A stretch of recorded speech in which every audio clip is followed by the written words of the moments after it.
Masa Prapaskah, saudara, dalam bahasa Latin adalah quadragesima, secara harfiah berarti 40 hari. Itu berarti panggilan bagi kita semua selama 40 hari untuk menjalani disiplin rohani, latihan rohani yang lebih sungguh-sungguh untuk kita dapat hidup sebagaimana yang dikehendaki Tuhan. Ya, masa Prapaskah kita sebut sebagai masa, ya kalau dalam bahasa Indonesia itu tirakat. Itu masa resmi tirakat bagi kita orang-orang Kristen. Tirakat itu artinya kita menjalani disiplin dan latihan rohani dalam menahan hawa nafsu kita dalam kehidupan kita. Maka kita berpuasa, kita diajar untuk bertambah. Tetapi juga menjadi latihan buat kita, bukan hanya melawan hawa nafsu kita, tetapi juga latihan dan disiplin rohani kita untuk menyalibkan diri kita, menyangkal diri kita sendiri. Artinya melawan ego yang selalu menonjol ke depan dalam kehidupan kita dan menyadari sebagaimana bacaan kita yang pertama bahwa pikiran kita dengan pikiran Kristus, kehendak kita dengan kehendak Kristus itu tinggi bedanya seperti langit dan bumi. Pikiran kita dari ego kita, perasaan kita dari ego kita, dan segala sesuatu kehendak kita keluar dari ego kita, sedangkan kita dipanggil untuk menyangkal ego kita itu dan menjadi makin serupa dengan Kristus. Seperti tingginya langit dan bumi, demikian bedanya pikiran kita, kehendak kita dengan pikiran dan kehendak Kristus. Itu sebabnya, saudara, mengapa selama masa Prapaskah ini kita dipanggil untuk lebih serius dalam membaca, merenungkan, bersaat teduh dengan firman Tuhan, dengan Alkitab. Oleh karena melaluinya kita akan masuk dalam kehendak-Nya.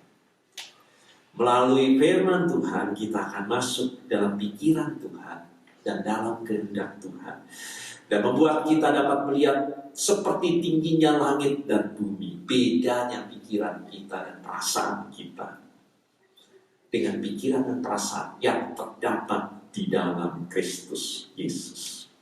Segala kehendak dan pikiran rancangan kita yang tidak sesuai dengan kehendak dan pikiran Kristus, rancangan Allah, Alkitab menyatakan dengan sangat jelas, itu berasal dari iblis. Itu sebabnya dalam bacaan Injil hari ini, bagaimana Tuhan dengan sangat keras memarahi, itu kata yang dipakai oleh Markus, memarahi dan menghardik Petrus. Enyahlah iblis, sebab engkau bukan memikirkan apa yang dipikirkan Allah, melainkan apa yang dipikirkan manusia. Tetapi kita dapat melihat bagaimana Yesus menghardik begitu keras. Enyahlah iblis.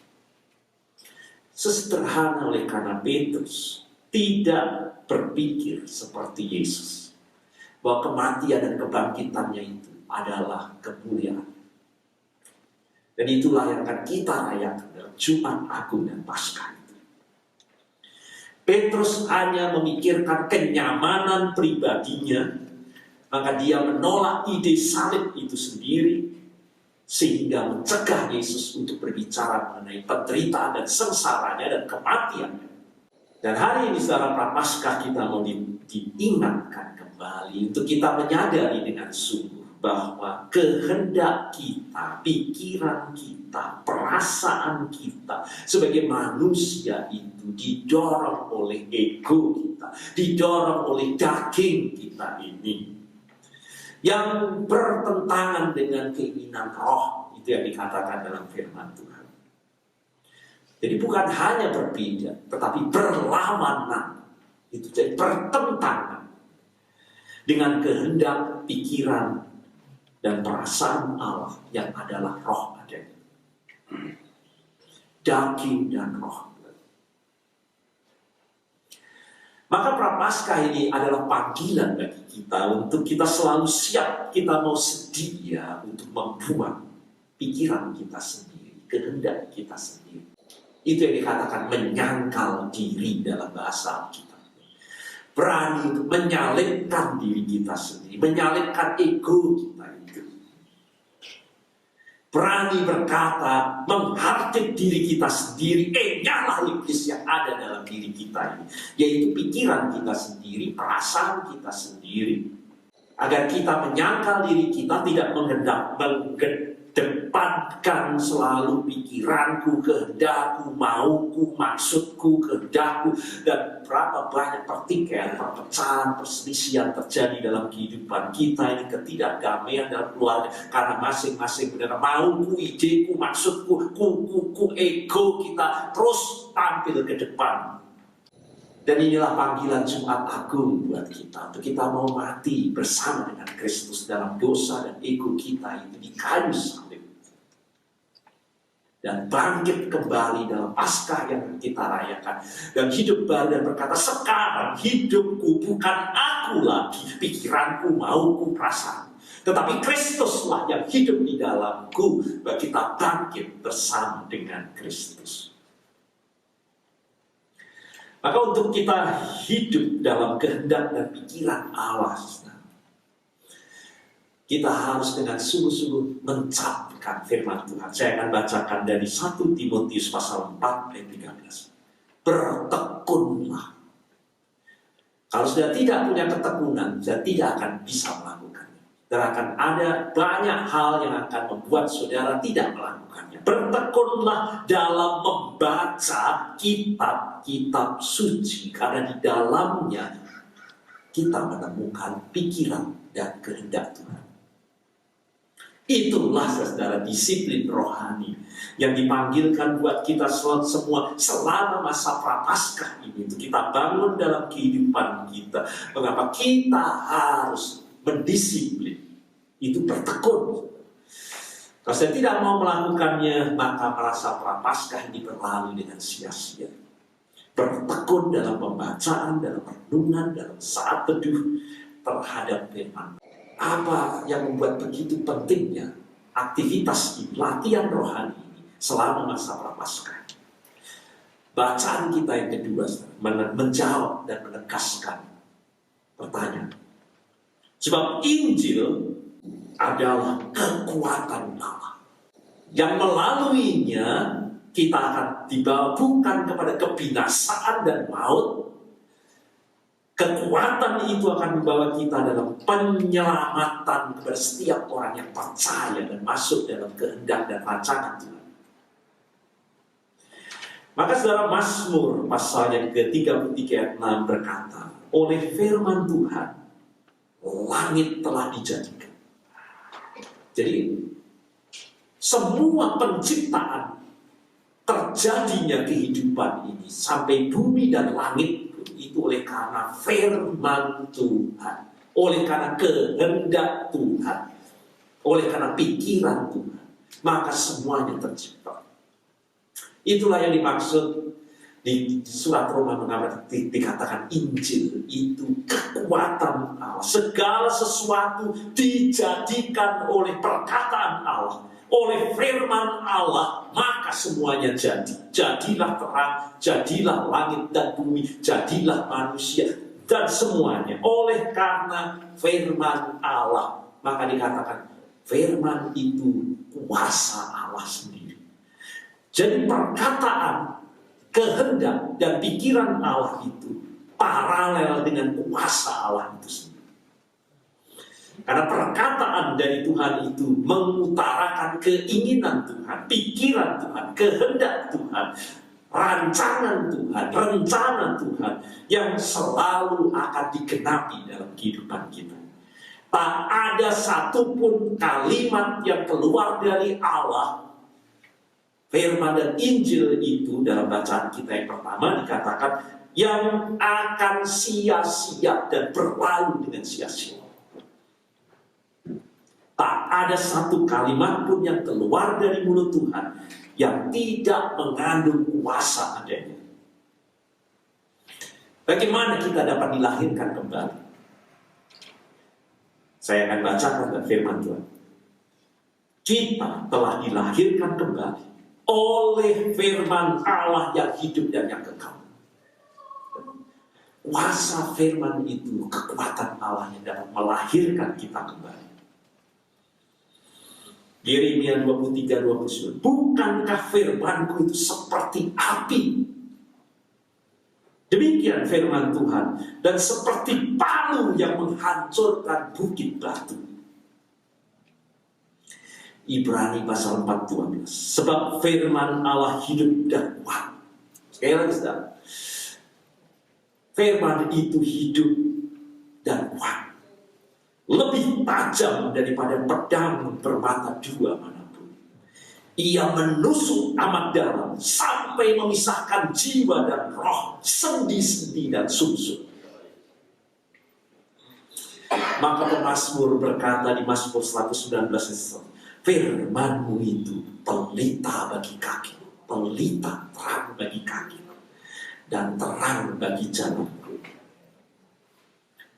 Dan Yesus sendiri berkata, perkataan-perkataan yang kukatakan kepadamu itulah Injil, perkataan-perkataan Yesus yang kukatakan adalah roh dan hidup.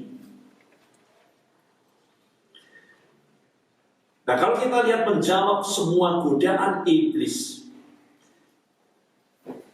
yang mau mengajak Yesus mengedepankan hawa nafsu dagingnya sebagai manusia, Yesus berkata, ada tertulis. Ada tertulis. Itu kuasa yang heran, yang tertulis itu. Manusia hidup bukan dari roti saja, tetapi setiap firman yang keluar dari mulut Allah. Jadi saudara, itulah yang dikatakan dalam Alkitab kita, dalam bacaan kita yang pertama tadi. Demikianlah firmanku yang keluar dari mulutku.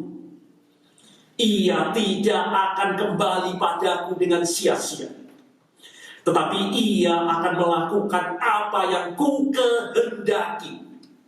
Dan perhatikan, itulah firman, di mana kita akan masuk dalam kehendak Tuhan. Dan kita akan melihat bedanya seperti Petrus dengan Yesus, seperti tingginya langit dan bumi bedanya. Dan karena Petrus tidak dengan sungguh mengindahkan kehendak Tuhan, meskipun sudah dihadik enyahlah iblis, tetapi kehendak Tuhan tidak masuk dan tertanam di dalam hatinya. Dan pada waktu hari itu sungguh-sungguh terjadi, Petrus menyangkal dan dalam kegagalan dan kejatuhan. Dan berapa banyak kita sebagai orang-orang percaya seperti Petrus jatuh bergelimpangan karena tak ada kehendak Tuhan yang tertanam di dalam hati kita. Dan itulah panggilan kita selama masa Prapaskah. Lilin sudah menyala 3 kali. Sungguhkah kita serius menjalani hal ini? Latihan disiplin rohani,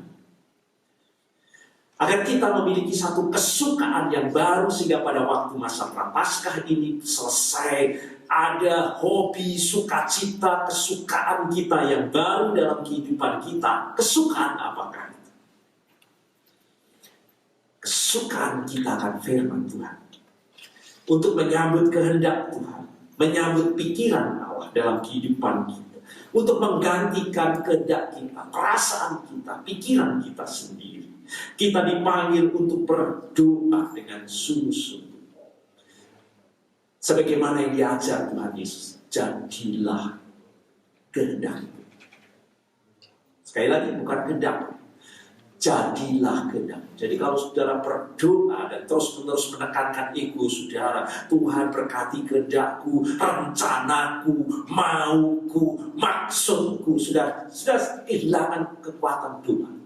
Jadilah kehendakmu di bumi seperti di surga. Dan itu tidak mudah, karena Yesus harus berpeluh dengan darah untuk dapat berkata, jadilah kehendakmu di Getsemani, dan bukan kehendakku.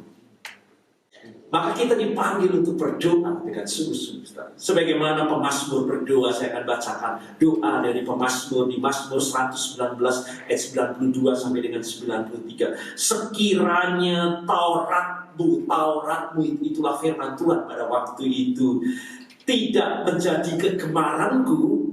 Nah, inilah yang harus saudara bangun selama masa prapaskah. Saudara memiliki kegemaran yang baru, yaitu Taurat Tuhan, firman Tuhan. Sekiranya firman-Mu tidak menjadi kegemaranku, maka aku telah binasa. Untuk selama-lamanya aku tidak akan melupakan firman-Mu. Sebab dengan itu Engkau menghidupkan aku. Itulah tekad prapaskah, saudara, yang harus kita miliki.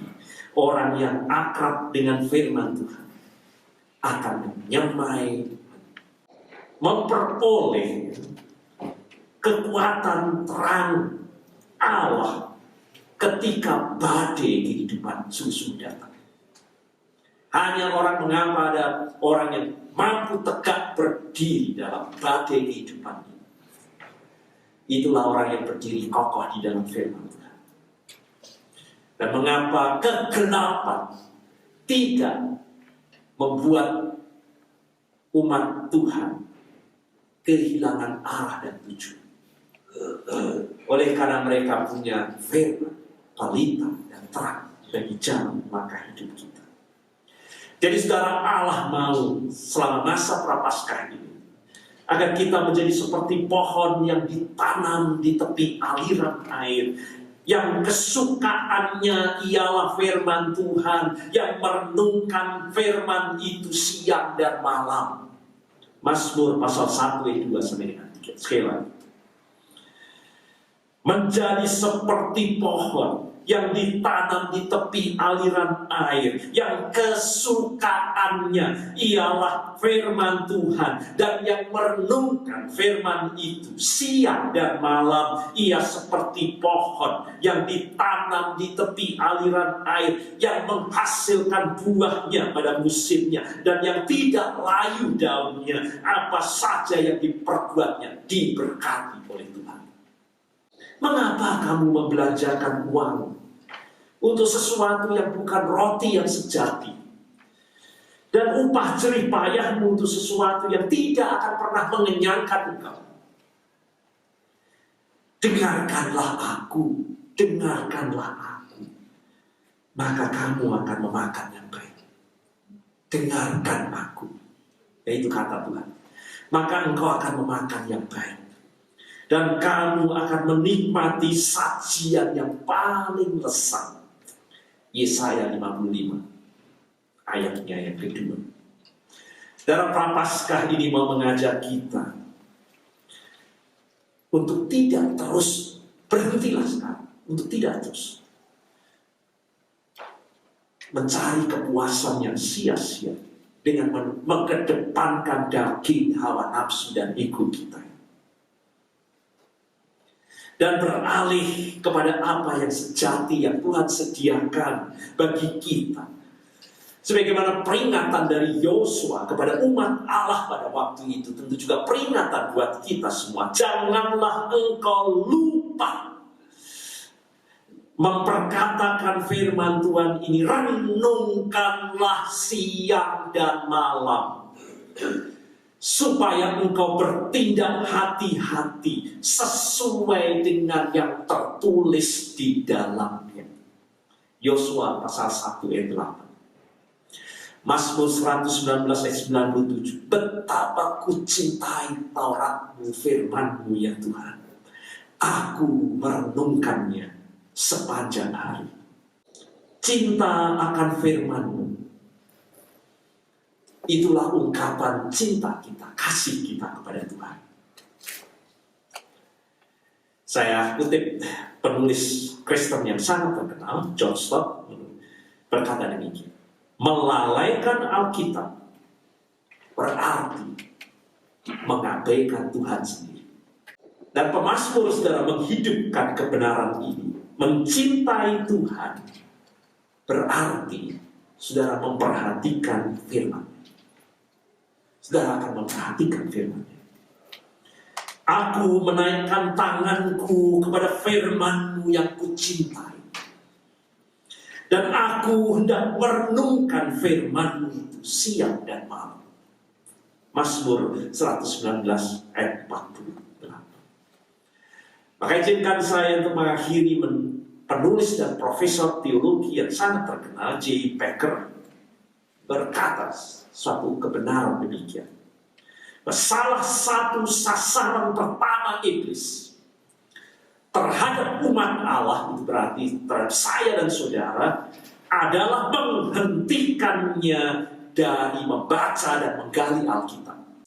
Maka mari kita sambut tema kita hari, panggilan kita. Mari kita menghardik diri kita sendiri. Ingatlah iblis. Apabila kita hidup sebagaimana dikatakan dalam firman Tuhan, tetapi mereka tidak mau mendengarkan dan tidak mau menghiraukan aku. Demikian firman Tuhan. Bagian yang lain, telinga mereka tidak bersunat lagi. Mereka tidak dapat mendengar firman-Ku. Sungguh firman Tuhan menjadi cemoohan bagi mereka. Mereka tidak menyukai firman-Ku lagi. Yeremia pasal 6 ayat yang 10. Maka mari kita pakai kuasa. Firman ini kuasa. Kuasa firman-Nya. Dan mari kita berkata, ingatlah iblis yang mau menghentikan kita untuk masuk dalam kuasa firman-Nya itu. Agar kita sungguh-sungguh menjadi orang-orang yang bersunat telinga kita ini untuk mendengarkan firman-Nya dan bersedia dengan sungguh diubah, diperbaharui olehnya. Segala tulisan yang diilhamkan Allah, itulah Alkitab, saudara, bermanfaat untuk mengajar, untuk menyatakan kesalahan, untuk memperbaiki kelakuan, dan untuk mendidik orang di dalam kebenaran. Satu ayat lagi. Sebab segala sesuatu yang ditulis dahulu, itulah Alkitab, telah ditulis untuk menjadi pelajaran penting bagi kita, supaya kita teguh berpegang pada pengharapan dan ketekunan dan penghiburan dari kitab suci. Mari kita rayakan Prapaskah dengan bertekun dalam firman Tuhan. Amin.